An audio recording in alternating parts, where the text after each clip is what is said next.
Hello students, कैसे हैं आप लोग। आई होप आप सभी बहुत बढ़िया होंगे और पढ़ाई भी अच्छी चल रही होगी। Welcome to the Torque Institute. I am Anu Gupta, your favourite physics faculty, जो आज आपको क्लास 9 का ग्रेविटेशन चैप्टर पढ़ाने वाली है। और ये जो चैप्टर है, आज ग्रेविटेशन हम स्टार्ट करने वाले हैं। This is the lecture number 1। इससे पहले हम दो चैप्टर्स 9 के कर चुके हैं, motion and the force and laws of motion.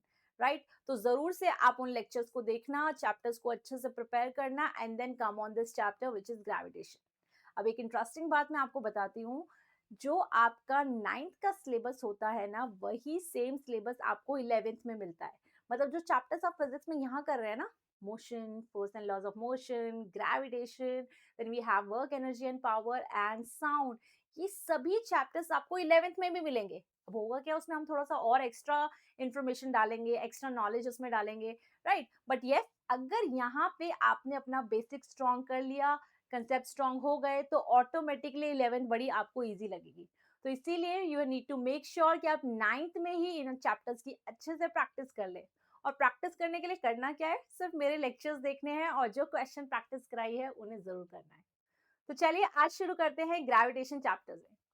And gravitation chapter की बात करें तो ये आपको बहुत इंटरेस्टिंग चैप्टर लगने वाला है, क्योंकि ये चैप्टर हमारी रियल लाइफ से बहुत ज्यादा क्या करता है, रिलेट करता है। बहुत सारे दुनिया भर के एग्जाम्पल्स हमारे डेली लाइफ के हम ग्रेविटेशन में देख सकते हैं। तो चलिए शुरू करते हैं। अब आज के लेक्चर में हम सबसे पहले थोड़ा सा इंट्रोडक्शन लेंगे, समझेंगे कि आखिर ग्रेविटेशन क्या होता है, किस तरह के रियल लाइफ एग्जाम्पल्स हम यहाँ रिलेट कर सकते हैं। और उसके बाद एक इम्पॉर्टेंट है, बहुत इंपॉर्टेंट टर्म है, जिसे बोलते हैं universal law of gravitation. And this law was given by the very famous scientist again, Isaac Newton. Sir Isaac Newton के थ्रू दिया गया ये वाला लॉ है, यूनिवर्सल लॉ ऑफ ग्रेविटेशन। ठीक है, तो देखिए, जब भी हम कोई नया टर्म पढ़ते हैं, नया चैप्टर शुरू करते हैं, so it is very important for us to understand कि आखिर जो वो नाम है उसका मतलब क्या है। जैसे अगर मैं ये चैप्टर आपको बोल रही हूँ ग्रेविटेशन, तो at least you should have the clarity कि आखिर ग्रेविटेशन क्या होता है। राइट, तो चलिए इसको समझते हैं थोड़ा अपना रियल लाइफ एग्जांपल्स के साथ। जैसे मैं आपसे पूछूं कि आपको क्या लगता है कि अगर हम ऑब्जर्व करते हैं अपने आसपास, तो वी हैव ऑब्जर्व्ड कि जो अर्थ है उसके आसपास कौन घूमता है, moon. Moon revolves around the earth. In fact हमने ये भी देखा है कि जो सन है सोलर सिस्टम में, सन के अराउंड सभी प्लैनेट्स घूमते हैं। अरे वो तो छोड़ो, इनफैक्ट हमने ये भी देखा है कि किसी बॉडी को अगर हम ऊपर भी फेंकते हैं तो वापस अर्थ के पास आ जाती है। Why you are telling all these examples ma'am, we are not understanding. ध्यान से सुनिए, आपको ये सोचना है कि ऐसा क्यों है कि मून जो है वो अर्थ के अराउंड घूम रहा है। ऐसा क्यों है कि सभी प्लैनेट सन के अराउंड घूम रहे हैं। ऐसा क्यों है कि कोई भी बॉडी को आप कहीं भी फेंको वो अर्थ की तरफ ही आती है। तो क्या इसका मतलब ये नहीं है कि that earth is attracting the moon. Earth ने मून को अपनी तरफ पकड़ के रखा है, अट्रैक्ट करके रखा है, उसको कहीं जाने नहीं दे रहा। उसी तरह से प्लैनेट्स को भी सन ने अट्रैक्ट करके रखा है। उसी तरह से अर्थ ने भी हम सबको अपनी तरफ अट्रैक्ट करके देखा है।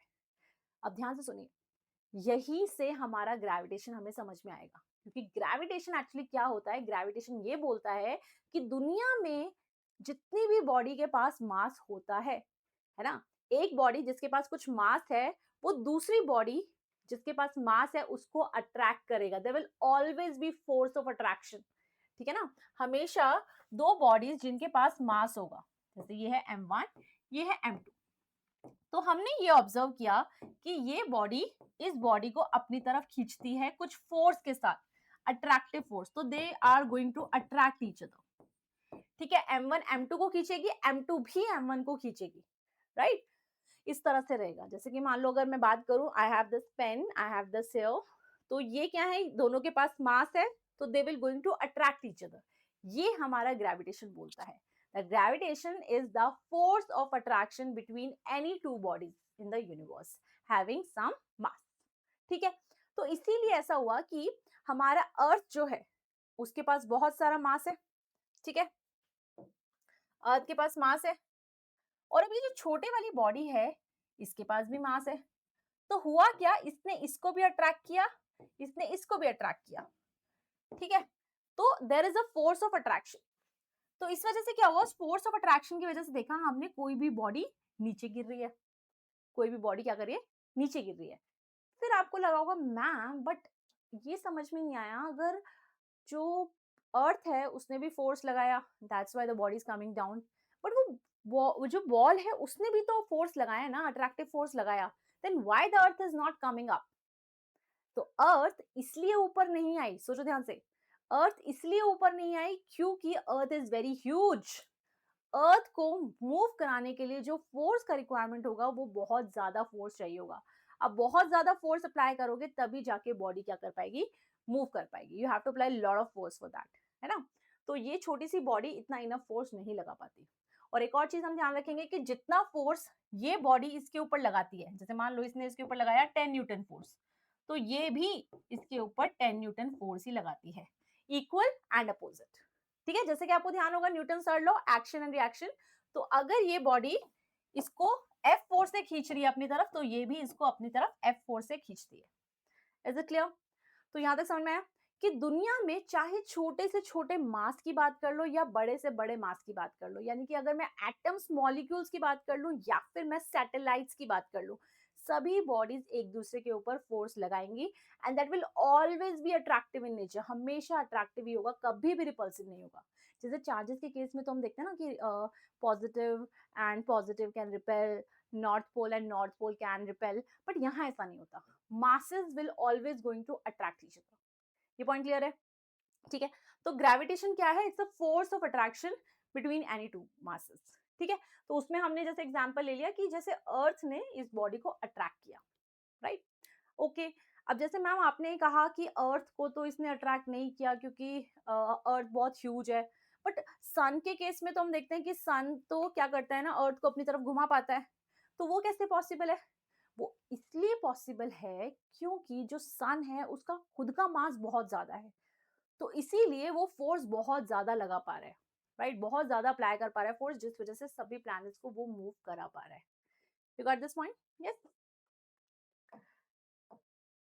देखो, so we can see this example जिसमें सोलर सिस्टम में हम देख सकते हैं the sun is here and sun के अबाउट सभी प्लैनेट्स रिवॉल्व करते हैं।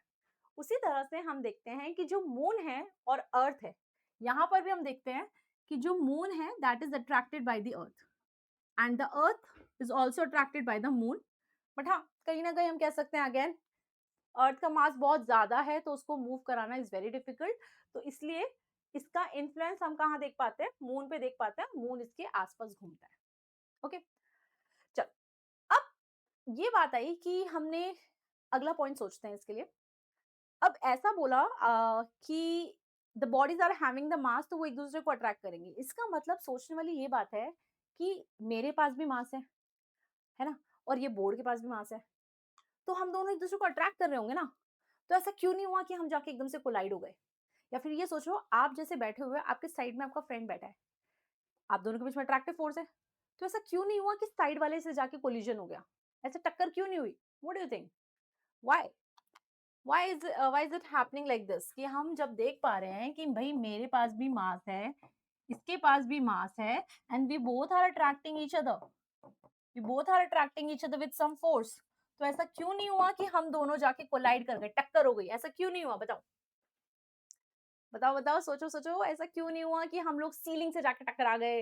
है ना, सीलिंग में भी तो मास है, हम अपने फ्रेंड से जाके टकरा गए, ऐसा क्यों नहीं हुआ? बोलो बोलो। चल, इसके ना दो रीजन है। पहला रीजन तो ये है, जैसे अगर मैं अपने लिए सोचूं, so I can see that we have the ceiling, we have the board here, तो मुझे बोर्ड भी खींच रहा है, मेरे पास आगे एक वॉल है, वॉल भी मुझे खींच रही है ना, मेरे पास ऊपर सीलिंग है, वो भी मुझे खींच रही है, तो ये सारे चीजें मुझे जब खींच रही है तो नेट फोर्स कहीं ना कहीं जीरो हो गया, इसने भी खींचा, इसने भी खींचा, इसने भी खींचा। लेकिन लेकिन एक फोर्स है जो इन सब से ज्यादा था, और वो कौन सा है? The force applied by the earth, है ना। मतलब ये जितनी भी बॉडीज हैं जो हमें अपनी तरफ खींच रही हैं, उससे सबसे ज्यादा फोर्स कौन सा है? अर्थ के थ्रू लगाया गया फोर्स, जो हमें अपनी तरफ पकड़ के रखता है। Even though we will jump, will come down, why? Because earth is attracting us. ठीक है ना, तो ये पॉइंट को जरूर ध्यान रखना कि हमारी बॉडीज में मास तो है, we are having the mass and even we are applying the forces on each other, but still we find that we do not collide with each other, Why? Because these forces are cancelling each other. First of all, we can say that. The second thing is that Earth is attracting us. तो Earth की तरफ हम ज्यादा बंधे हुए हैं rather than any other thing. Correct? चलिए और कुछ पॉइंट्स की बात करते हैं. चलो अब ये बताओ, यहाँ पे हमने देखा अर्थ है और यहाँ हमने देखा that moon is revolving around that. तो एक बात बताओ, जब हम कह रहे हैं कि जो मून है उसको किसने अट्रैक्ट किया हुआ है, अर्थ ने अट्रैक्ट किया हुआ है अपनी तरफ, तो ऐसा क्यों नहीं हुआ कि मून अर्थ के ऊपर जाके हिट कर दिया. मतलब ऐसा हम क्यों नहीं देखते कि मून आया और अर्थ को उसने आके हिट किया. Why is it not happening? सोचो इसके बारे में, सोचो. So it's because of the reason, actually हम लोग क्या जानते हैं कि कोई बॉडी जिस डायरेक्शन में चल रही होती है वो उसी डायरेक्शन में रहना चाहती है due to inertia of direction. So basically हमारा मून कैसे जा रहा है, वो ऐसे जा रहा था ना, तो वो इस डायरेक्शन में जाना चाहता है. मतलब मून कैसे जाना चाहता है, टेंजेंशियल टू दिस, है ना. मून कैसे जाना चाहता है, टेंजेंशियल टू दिस, लेकिन अर्थ उसे अपनी तरफ खींच लेती है. तो सोचो एक फोर्स यहाँ लग रहा है ना, ग्रेविटेशनल फोर्स यहाँ लग रहा है, और ये वाला फोर्स ये है जिसमें मून अपना सीधा जाना चाहता है. तो इन दोनों फोर्स का रिजल्टेंट कहाँ बनेगा, बीच में, कहीं बीच में. And that is why moon takes a circular path. ये बात ध्यान रखना कि what is happening here, why moon does not fall on the earth, because moon itself wants to go in the direction where it is already moving, है ना. Tangentially वो move करके जाना चाहता है, लेकिन अर्थ ग्रेविटी की वजह से यहाँ पे फोर्स लगता है, दोनों फोर्स का रिजल्टेंट यहाँ बनेगा. Okay okay? तो मैंने आपको ना कुछ जनरल जनरल बातें बता दी, मतलब जो आपको ग्रेविटेशन चैप्टर में थोड़ी क्लियर होनी चाहिए कि ऐसा क्यों हो रहा है, बॉडीज के पास मास है फिर भी कोलिजन नहीं हो रहा, ऐसा क्यों है कि मून जो है वो अर्थ अर्थ के थ्रू अट्रैक्ट हो रहा है बट फिर भी कभी इस पे फॉल नहीं कर रहा. तो उस तरह के क्वेश्चंस काफी सारे हमारे दिमाग में आते हैं, तो उसकी क्लैरिटी होनी चाहिए जो हमने यहाँ से इस तरह से कर ली है. Is it clear? ग्रेविटेशन का इंट्रोडक्शन समझ में आया, मजा आया समझने में कि कैसे सारी चीजें काम कर रही हैं, राइट. तो हमें इतना तो समझ में आ गया कि the bodies are having the mass, they are going to attract each other, वो एक दूसरे को अट्रैक्ट करेंगे. But the point here is that कि हमें कैसे पता चलेगा कि किस बॉडी ने कितना फोर्स लगाया, ज्यादा लगाया, कम लगाया, एग्जैक्टली 100 न्यूटन लगाया कि 500 लगाया. इसी के लिए एक लॉ बनाया गया, जो मैं बात कर रही थी about the universal law of gravitation, उसी बारे में हम पढ़ेंगे और समझेंगे. ठीक है ना, इसी बारे में हम समझेंगे कि किस तरह से डिसाइड होगा कि फोर्स का मैग्नीट्यूड क्या रहेगा. बट उससे पहले फटाफट से देख लेते हैं कुछ डेफिनेशंस. जैसे कि सबसे पहली डेफिनेशन हमारी आ जाएगी ग्रेविटेशन की. Gravitation is the force of attraction between any two bodies in the universe. That's how we can define it. उसके बाद बात करते हैं एक टर्म जो बहुत बार आपने सुनी होगी, which is called gravity. Earth gravity, गुरुत्वाकर्षण. यू नो दैट, हिंदी में से बोलते हैं गुरुत्वाकर्षण, ग्रेविटेशन, गुरुत्वाकर्षण. सो ग्रेविटी जो होता है that's a special case of gravitation. जैसे ग्रेविटेशन में तो क्या होता है ना, हम कोई भी दो बॉडीज ले सकते हैं, any two bodies, mass m1, mass m2, it can be ball, bat, it can be you, me, anything. But अगर उसमें एक मास को हम क्या कर दें, सेट कर दे कि हाँ ये तो एक तो मास यही है, कौन सा, अर्थ. तो दो मासेस में से अगर एक मास अर्थ होगा और दूसरा मास कुछ भी हो सकता है, that can be a ball on the surface, that can be satellite near the earth surface, कुछ भी. तो एक बॉडी जब फिक्स हो जाए कि ये तो अर्थ ही है एक बॉडी, उस केस में हम उसे बुलाएंगे ग्रेविटी, अर्थ ग्रेविटी. ठीक है. तो gravitation is a special, gravity is the special case of gravitation in which one body is fixed, that is the earth. Got it? Clear यहाँ तक?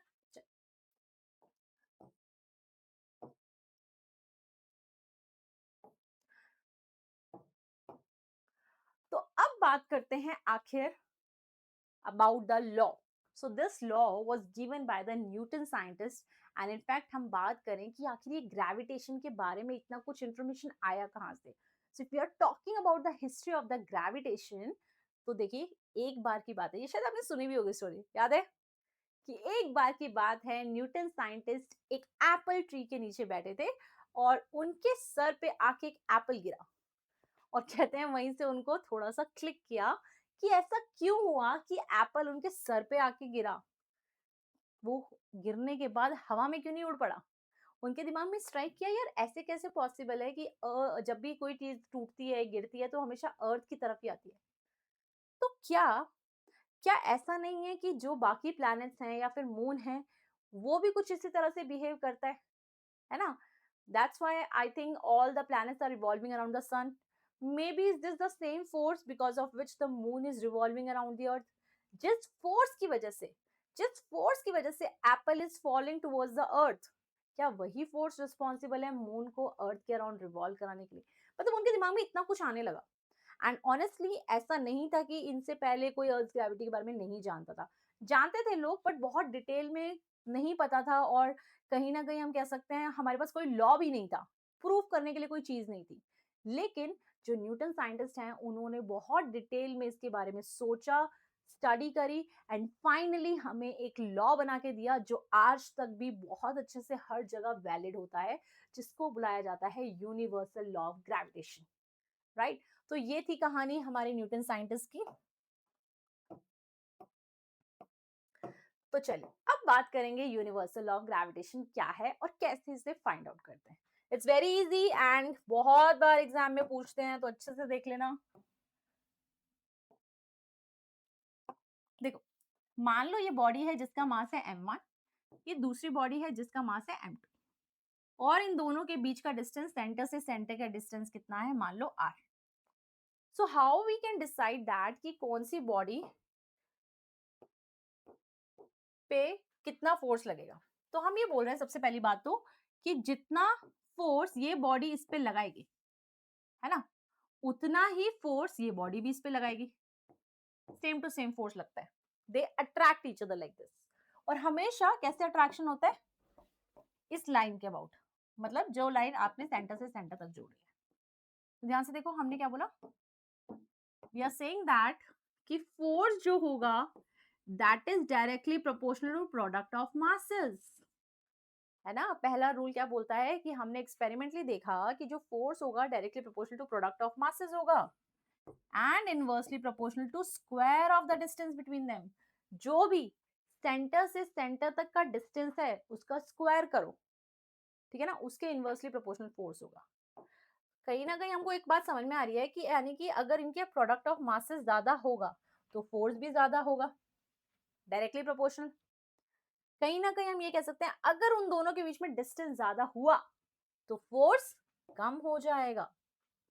समझो बात को? यानी कि हम क्या कह पा रहे हैं, यानी कि अगर मासेस बहुत ह्यूज है, जैसे कि प्लैनेट्स के बीच में जो मासेस होते हैं, सन और प्लैनेट के बीच में जो मास होता है वो बहुत ज्यादा बड़ा होता है, तो जितना ज्यादा बड़ा मास होगा वो एक दूसरे के ऊपर उतना ही ज्यादा अट्रैक्टिव फोर्स लगा पाएंगे। और अगर उनके प्लैनेट्स के बीच में दूरी ज्यादा है तो वो उतना ही कम फोर्स लगा पाएंगे। ठीक है ना? चल, लेट्स कंबाइन देम, इनको कंबाइन करके लिखते हैं। So that's how we can write this. अभी हम क्या करेंगे ना, जो डायरेक्टली प्रोपोर्शनल का साइन आपको दिखाई दे रहा है, we have to replace with the हमेशा की तरह कांस्टेंट, और this time this constant is capital G. ठीक है ना, कैपिटल जी से याद रखेंगे। एंड कैपिटल जी क्या है, यहाँ पे हमने इसको एक नाम दिया, यूनिवर्सल ग्रेविटेशनल कांस्टेंट। एंड जैसा कि ये कांस्टेंट है तो इसकी कोई वैल्यू भी होनी चाहिए। So the gravitational constant value is 6.67 into 10 की पावर -11। अब हम देखते हैं कि आखिर यूनिट्स क्या होंगे। अब देखो ध्यान से, यूनिट्स समझने के लिए व्हाट वी कैन से, जैसा कि हम जानते हैं F is G m1 m2 by r square. ठीक है, यूनिट्स के लिए कर रहे हैं अब हम ये। चलो मान लो इसको यहाँ ले गए, तो ये हो गया F r square equals to G m1 into m2। इसको यहाँ ले आओ, m1 इंटू m2 को, तो ऐसा लिखेंगे।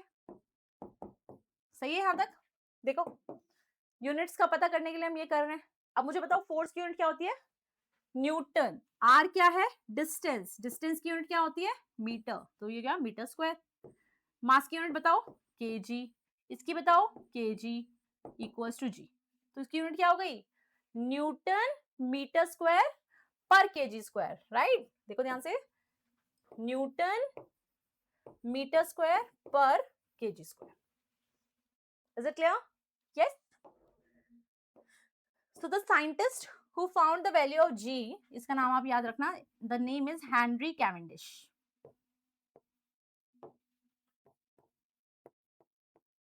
Okay, Henry Cavendish. Got it? ठीक है, चल। अब देखो g की वैल्यू आपको याद रखनी है 6.67 into 10 की power -11. Now this value is something is in Newton meter square per kg square. पर अगर मैं आपसे पूछ लूं कि g की वैल्यू मुझे बताइए CGS में, ठीक है, relation between CGS and SI unit of G, right. चलो, तो हमने क्या बोला, G क्या है, 6.67 इंटू 10 की पावर -11 न्यूटन मीटर स्क्वायर पर केजी स्क्वायर। मैंने आपको क्या बोला, you have to find this in dyne, metre square की जगह सेंटीमीटर स्क्वायर और केजी स्क्वायर की जगह ग्राम स्क्वायर। बोलो कैसे करेंगे बेटा, ये तो सेम रहेगा 6.67 इंटू 10 की -11। Now you want the newton into dyne, तो 1 न्यूटन में कितने डाइन होते हैं, 1 न्यूटन में कितने डाइन होते हैं, 10 की पावर 5। 1 मीटर स्क्वायर में कितना सेंटीमीटर स्क्वायर होता है, 10 की पावर 4। ठीक है ना, ये ध्यान रखना है, 1 न्यूटन में 10 की पावर 5 डाइन, 1 मीटर स्क्वायर में 10 की पावर 4 सेंटीमीटर स्क्वायर। ठीक है, और नीचे फिर क्या है, केजी, तो 1 केजी स्क्वायर किसके इक्वल होता है, 10 की पावर 6 ग्राम स्क्वायर, करेक्ट। तो नीचे क्या आ जाएगा, 10 की power 6। Now let's try to solve this. 6.67 into 10 की पावर -11, ध्यान से देखो, +5 +4 और नीचे वाला +6 ऊपर जाके क्या हो जाएगा, -6। ये देखो -6। चलो करो सॉल्व इसको। 5 + 4 is 9, 11 + 6 is 17, 17 - 9 कितना रहेगा आपका, ये हो गया 10 की पावर -8, राइट। तो ये हो गया 9 सेंटीमीटर स्क्वायर पर ग्राम स्क्वायर। ठीक है, वैसे कम पूछते हैं जी की वैल्यू सेंटीमीटर सीजीएस में, but still we should know this value. You can write this, लिख लो इसको, है ना, 10 की पावर -8। Got it? चलिए, यहाँ तक क्लियर है। तो देखो, अब एग्जाम में जब भी ये क्वेश्चन आएगा, first of all they'll ask like this, state universal law of gravitation. कैसे बोलेंगे, state universal law of gravitation. So this is the exact definition which you have to write, same to same ये definition आपको लिखनी है exam में। Every object in the universe attracts every other object with a force which is directly proportional to the product of masses and inversely proportional to square of the distance between them, right? And हमेशा क्या बोला गया है कि force कहाँ लगेगा, ये देखो, ये सेंटर से लेके सेंटर को ज्वाइन करने वाली जो लाइन होगी ना, हमेशा आप देखोगे फोर्स इसके अबाउट लगेगा, ऐसे।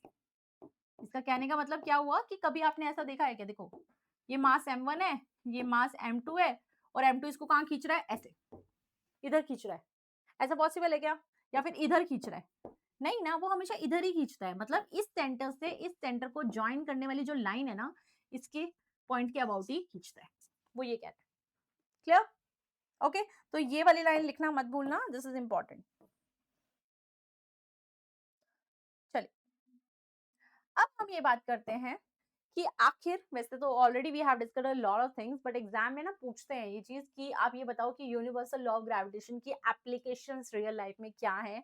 तो उस केस में you can write all these points, that this force binds us to the earth, the motion of the moon around the earth, the motion of the planets around the sun, and the tides due to the moon and the sun. तो ये सारे examples हम लिख सकते हैं। Last वाला जो point लिखा है, यू नो व्हाट, जो हम देखते हैं ना समुद्र में जो टाइड्स आती है, जो लहरें आती हैं, और स्पेशली हम क्या बताते हैं, रात को देखते हैं हाई टाइड्स आती हैं। तो हाई टाइड्स क्यों आ रही हैं? बिकॉज ऑफ द मून, क्योंकि रात में मून अर्थ के पास आ जाता है। तो वो अट्रैक्टिव फोर्स की वजह से ना वो बार बार लहरों को ऊंचा खींचता है, बार बार लहरों को ऊंचा खींचता है। तो ये हम यहाँ पे बता सकते हैं। Got it? चलिए, now let's talk about some important points, है ना, यूनिवर्सल लॉ ऑफ ग्रेविटेशन के कुछ इंपॉर्टेंट पॉइंट्स की बात करते हैं। ओके, देखिए, सबसे पहली बात, जो फोर्स हम बात कर रहे हैं कि जिसमें हम देख रहे हैं एक मास दूसरे मास को अट्रैक्ट कर रहा है, उस फोर्स को बुलाया जाता है ग्रेविटेशन फोर्स। एंड दुनिया में जो फोर्सेस होते हैं, है ना, अगर मैं बात करूं फंडामेंटल फोर्सेस, बेसिक फोर्सेस की बात करूं, अगर मैं फिजिक्स के अकॉर्डिंग, साइंस के अकॉर्डिंग, वो होते हैं 4। मतलब ना बाकी जितने भी फोर्सेस के नाम आपने सुने हैं ना, चाहे वो स्प्रिंग फोर्स हो, कांटेक्ट हो, नॉन कांटेक्ट हो, फ्रिक्शन हो, टेंशन हो, whatever the force is this, वो इन 4 के अंडर आ जाते हैं। ये कौन से 4 फंडामेंटल फोर्स हैं? The one is strong nuclear force, second is electromagnetic force,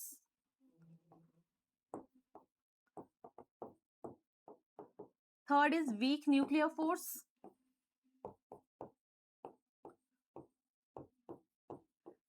and fourth one is the gravitation force.